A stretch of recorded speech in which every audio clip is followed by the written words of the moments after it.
Nothing is wasted. Even the things that you would think like that doesn't remotely relate to what I believe to be my calling. It's not wasted. So being full of energy and purpose for whatever is in your hands today really does play on what God has for you tomorrow. Like, he's not wasteful. Like, I'm just over here being an assistant or a nanny or working at Starbucks or whatever. And this has nothing to do with the call on my life for ministry or an entrepreneur or XYZ, but none of it will be wasted. If you are really developing yourself and getting in the word, getting in prayer, having your time with God, he is going to utilize every... Sorry, so the lady's clip ended there. I think she was going to say he uses everything. So I really want to share a message of hope. You remember when Joseph was sold by his brothers? Some of them actually wanted to kill him, and some said, let's sell him. Some of you been hurt by family. Some of you been through divorces. You've been cheated on. Whatever has happened in your life, this is a message of hope. Nothing is wasted. God can turn everything around for good in your life, for those who love him. Read with me here in Matthew. His Lord said to him, well done, good and faithful servant. You were faithful over a few things. I will make you ruler over many things. Enter into the joy of your Lord. What is important here is for you to be faithful in the small things you are currently busy with and entrust the big things for God for the future. Look here at Joseph. He was tempted by Potiphar's wife and refused to bend a knee and then was sent to jail. In the jail, he was also faithful over what the jailer gave him. Because he was faithful in Potiphar's house and then faithful in the jail, God delivered him as well. Because this man was faithful in the small, God will put him in charge over many things. Good. Let them all hear him sentenced to death.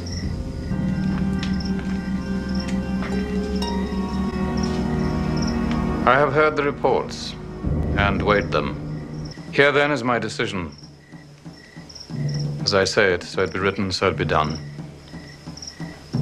The slave is to be taken to the Pharaoh's prison and held there at my pleasure. The jailer is to report to me weekly on his treatment and his progress. Thus is this matter now closed. Bring him.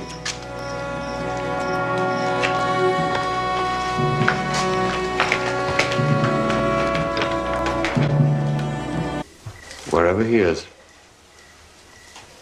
whatever happens to him, he is free. Because his God is with him.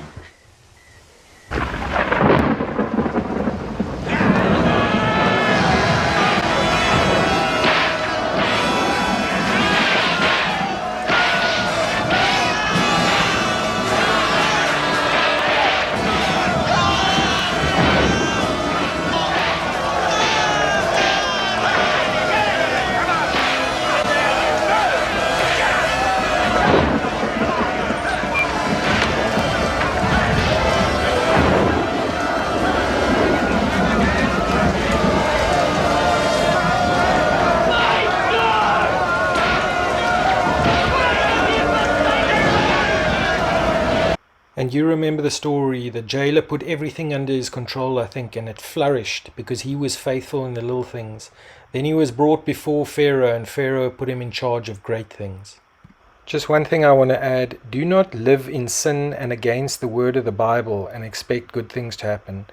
So work to learn the Bible, do your Bible study and live a right life, and then you can expect great things from God. Pharaoh must select a wise and honest man and set him above the land of Egypt. He must see that Pharaoh's overseers collect 1/5 of all that is produced during the years of plenty and store it for use during the years of famine. In that way, Egypt will not be destroyed by the drought. So, 1/5 of all the harvest would be entrusted to Pharaoh. Yes, Master.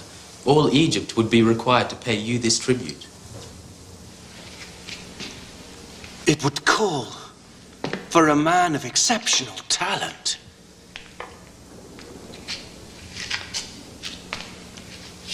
That excludes each of you.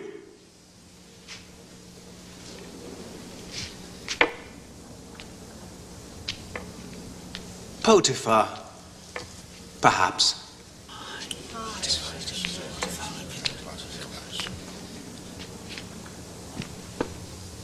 The answer is obvious.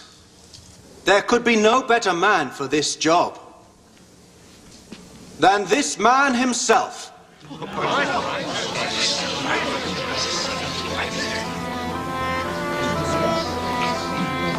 Can we find anyone endowed with the Spirit of God as he is? I think not. Well said, wife. Now, hear the word of Pharaoh, Ra on earth, God as man. You shall be my chancellor, and all my people shall respect your orders. Only this throne shall set me above you. I make you the governor of all of Egypt.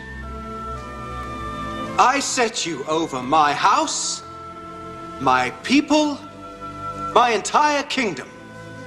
Without your consent, no man shall lift up hand or foot in all of Egypt.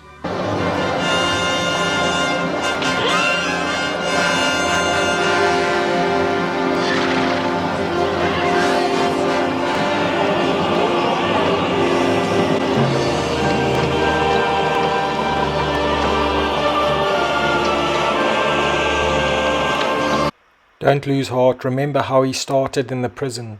Keep yourself committed to God, your Bible study, and living a right life, and God can make everything work out for your good. Nothing is wasted. Even the things that you would think like that doesn't remotely relate to what I believe to be my calling. It's not wasted. Like, I'm just over here being an assistant or a nanny or working at Starbucks or whatever. And this has nothing to do with the call on my life for ministry or an entrepreneur or XYZ, but none of it will be wasted. If you are really developing yourself and getting in the Word, getting in prayer, having your time with God, He is going to utilize every